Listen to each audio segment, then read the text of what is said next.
This is the Media Matters Minute. I'm Coleman Lowndes. ABC News White House correspondent Jonathan Karl recently reported that Representative Darrell Issa had leaked new information showing that the White House had contacted YouTube the night of the Benghazi attacks, even though this information was already reported by ABC in September 2012. But host Heather Nauert on Fox & Friends First still jumped at the opportunity to revive the lie that the administration had abandoned Americans under fire. Well, the White House certainly hesitated to send in help for the 4 Americans who were killed in Benghazi, but they didn't hesitate to email YouTube. Fox & Friends co-host Steve Doocy also pushed this long debunked lie on his show. We don't have time to save the guys who have fought for us, but the night of the Benghazi attack, you know what the White House was doing?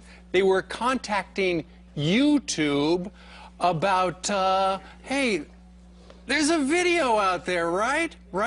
This was before they sent help, which they never did. For more on this and other stories, visit MediaMatters.org.